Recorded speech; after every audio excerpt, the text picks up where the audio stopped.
Hello, how is it going, Bears fans? Welcome back to another episode of the Bear Down Podcast. I'm your host, Chris, and today I'm rolling solo, but I would like to say before we start off this episode, we're going to be giving out a couple NFL honors to a couple of Bears players. I would like to say if you would like to subscribe to the channel and want a ton of Chicago Bears content, do us a favor and not only smash a like on this video, but subscribe. I think right now we're at 188 subscribers, and we're getting close to 200. We're getting excited for that. We might do a giveaway for that, so make sure to stay tuned. You can follow all of our social media as well. The links to those are in the description. So let's get right into it. Today I have 6 awards to hand out to different Bears players and stuff like that. About just stuff throughout the year. We got Most Improved Player, Best Addition, Offensive and Defensive MVP, Overall Team MVP, and then my favorite game of the year. So let's jump right into it, and if you guys want a part 2 to this video, and there's categories that I missed, because I'm sure I missed a ton of categories that I could have done in this video, comment down below some ideas for me, and I'll get the other guys on, and we can do a part 2 to this video. So we're going to start off with the Most Improved Player on the Bears in 2018, and I've got a tie for this one between Kyle Fuller and Tariq Cohen. Kyle Fuller was absolutely incredible. 7 interceptions for him. 28 passes defended. He's an all-pro for his team. He's a Pro Bowler. Absolutely incredible turnaround for him. Look at him the last 2 years. He was in a contract year. We didn't know if we were going to pick him up again after the 2016 season. He has a pretty good 2017 season. He gets paid $80 million 4 years instead of going to Green Bay where he signed the contract and the Bears matched it. He comes back. He has 7 interceptions, a league-leading 7 interceptions, and 28 passes defended. Absolutely incredible year for him. And then Tariq Cohen, man, 8 touchdowns, over 1,000 combined yards for him. He had an incredible year. He is an All-Pro and a Pro Bowler as a kick returner. It was absolutely incredible year for him. Whenever he's in the game, you got to watch him because you don't know what he can do. He can throw the ball, he can run the ball, he can catch the ball, he can do a little bit of everything, and he's such a threat for this Bears team. So those 2 guys are going to win my Most Improved Player. Now next, I've got the Best Addition Award. I'm going to give it to Allen Robinson. I spoke a lot about Allen Robinson before the season started, and I said how excited I was for him to be the number 1 receiver. A lot of people could say Allen Robinson didn't live up to the expectations, I guess, that he was supposed to be at as a number 1 wide receiver. And some people could say Taylor Gabriel got more targets, and Anthony Miller stole some of his targets. Allen Robinson was dealing with injuries throughout the season. He missed like 2 or 3 games. But overall, it's really set in stone that he's the number 1 wide receiver. It was absolutely an incredible year for him. But I feel like looking at the outside, looking in, you would say it's not an incredible year for him. But looking at it as a Chicago fan, it was a great year for him. You can tell that he mentors this young group of wide receivers. And he's obviously Trubisky's number 1 target. We knew coming into the offseason that we needed to get Trubisky a really good target, and Robinson was really good the entire year. I'm going to pull up some of his stats, but he showed up in the games that he needed to. Like when in Detroit, he had to step up because he had a number 2 corner on him. Same with the Eagles, and he had 2 great games. So I'm going to pull up his stats quickly. I should have had them pulled up already. But this year, 55 catches, 754 yards. And his long was, he had 2 43-yard receptions throughout the season with 4 touchdowns and then a touchdown in a playoff game. It doesn't seem that great, but I really like this addition. I liked it coming into the year. I think the sky's the limit for him. He has to keep working on those knees. I know he tore an ACL a year ago, and you could tell that he had worked really hard in the offseason to get back to a point where he could play competitively. So it was a great year for him. I think he was honestly the best addition. Not out of all of them, because I'm going to talk about some of them later for my MVPs. But it was a great year for Robinson, and I expect it to keep going uphill for him. Next, I'm going to talk about my favorite game. Now, I got a tie in this one as well. Bears-Rams, just because that was incredible. Incredible atmosphere. We knocked off the best team in the NFC at the time. We gave the Saints the 1 seed back by winning that game. That was absolutely incredible. We stifled Goff the entire game.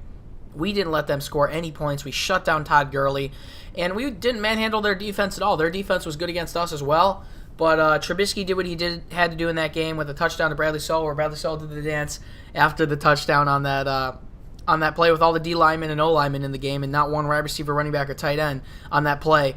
And that was just probably the most memorable play for the year. For me, if I had to talk about most memorable plays, I'd probably either say that or the Trubisky run versus the Patriots. He had an incredible touchdown run against the Patriots where he ran like 70 yards and ended up scoring. But that was incredible. Also, another good play, if we're on that note, was Khalil Mack's pick six or even the strip on Deshaun Kaiser against the Packers. Those were both incredible as well. Khalil Mack's just an absolute animal. Anyways, favorite game, Bears versus Rams. That was incredible just because we knocked off the number one team. And then also, I'm going to give it to two other games. I'm going to go Bears versus Packers at home. I was at that game. That was incredible. It's just such a heartwarming feeling seeing what happened week one against the Packers. And that was just heartbreak. I felt so bad after that game. And then coming back 15 weeks later and beating them on our home soil to win the first NFC North championship that we had ever done in 8 years. It was incredibly rewarding seeing how the season turned around after that first game. So that's why I would give it to that. And I was also at that game. That was an incredible energy. And just a good game. Khalil Mack had 2.5 sacks in that game. Excuse me, Leonard Floyd had 2.5 sacks in that game. And Khalil Mack had 1. It was a good day for the defense that game. And then finally, I'm going to go with Bears versus Eagles. Obviously, it didn't end the way we wanted. I was at that game. That's the most electric game I've ever been at Soldier Field. My family's been season ticket holders since I remember, since I was born, basically. And that was the craziest I've ever seen at Soldier Field. People were out there tailgating 5-6 hours before the game. You knew the city of Chicago wanted them to win this game. I feel like in Chicago, teams take turns being good. The Blackhawks were good in about 2012. The Bulls with Derrick Rose in 2010 up to like 2014, I would say, with Jimmy Butler. The Cubs were obviously good in 2016, but I feel like now is definitely the Bears' time. And the city was really rallying around the Bears. And I expect that to continue throughout the offseason and into next season. I expect when I go down to Bourbonnais for training camp, there's going to be a ton of people down there. That Bears versus Eagles atmosphere was something else, and I really can't put words on it. It was absolutely incredible. So now I'm going to talk about my offensive and defensive MVPs and then my overall team MVP. Now, my overall team MVP, as you can probably guess, comes from defense, so I'm going to say a different defensive MVP than him. My defensive MVP this year is going to be Eddie Jackson. Absolutely incredible year for him. 5th-round pick out of Alabama, I believe. Or 6th-round pick, or it might have been even like a 4th or 3rd, I'm not even sure. He was absolutely incredible. We knew he was good last year when he had the 2-touchdown game against the Panthers, but this year, man, he came and he just wreaked havoc for every team. If you want to define ball hawk, Eddie Jackson is who you think of as a natural ball hawk. All-pro, first team, Pro Bowler, Eddie Jackson, 3 touchdowns on the year. Absolutely incredible. He had more touchdowns than Nathan Peterman had in a couple games with the Bills. Absolutely incredible season for him. I expect more and more progress coming forward, not only from him, but hopefully from Adrian Amos, his friend as well, if he does re-sign. Bringing in Ed Reed, I feel like would be so insane for Eddie Jackson. It was just a great year for him. So he's going to get my defensive MVP. Offensive MVP, I'm giving it to Mitchell Trubisky. It was an up-and-down season for him. Overall, I liked what I saw. Parth actually posted on Instagram a couple days ago, if you had to rate Trubisky's season 1 out of 100, what would you give him? I said I'd give him an 80. An 80 out of 100. It was a good year for him. I would say you saw the progression. We know now that he is a natural runner and he can use his feet and scramble and do everything. He can draw a QB spy on him so that another receiver can pop open down the field. He is incredibly gifted when it comes to his feet, and man, his passing ability got better this year. One problem I have with him that I'm still going to have with him is the overthrows. He's really got to work on that, and there's also times when he tries to force it into too much pressure when he should just throw the ball away. That's what I think he needs to work on in the offseason to take his game really up to the next level. But it was a great season for him. 24 touchdowns, 12 interceptions. I think that some interceptions could have been eliminated by him making some bad choices, and also he probably could have added some where he got lucky that they weren't picked.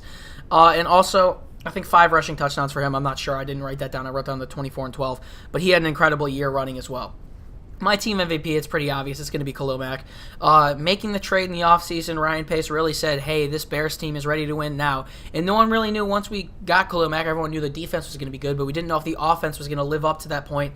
And they didn't throughout the beginning of the season. I wouldn't say that the offense started playing well until the game against Tampa Bay where Trubisky went off. Those first couple games, the defense really carried the load, and it was due to Mack. Khalil Mack makes everyone around him just play so much better and be able to take advantage of their one-on-one opportunities. 2 guys I talked about yesterday, we were talking about honors, and we were talking about Khalil Mack for Defensive Player of the Year in the NFL. I talked about Leonard Floyd and Akeem Hicks. Both those guys, especially Leonard Floyd, as the season went on, you saw he got more comfortable when they took the club off him, and he started playing incredibly well. as the season went on. Akeem Hicks, man, what an incredible season it was for him. I think he's a second-team All-Pro and a Pro Bowler. He's not going to start, but he'll get some playing time for sure. He's a character. He's a great locker room guy, and Khalil Mack made it so much easier for him. 5 forced fumbles for Khalil Mack, I believe 12 sacks on the season, and then the interception taken back to the end zone for against the Packers when he had 1 week of training. He hadn't done anything the entire offseason, holding out for money from Oakland, so it was incredible to see him come in and be able to play at such a dominant level, and he did the entire season, man. He had double teams on him. There was highlights the entire season of him just pushing down O-linemen with one hand. It was an incredible year for him, and the Bears bringing him in and paying him the most money in the NFL was just absolutely incredible, and it's well worth it. 100% worth it, as Ryan Pace said in his end of the season presser. Well, that'll pretty much do it for this video. I did say if you guys want to see a part 2 to this video, make sure to comment down in the description some other superlatives or awards I could give out for sure. I would love to do that and get the other guys on for that. My Instagram is at @ShyBearsNews. I just hit 600 followers. I'm on that grind to 1K. I've been posting a ton. I didn't really post during the season, but I've been posting now. So go check that out if you want. And you can also find Jaylen and Parth. Their Instagrams are also in the description. Those are the co-hosts on this show.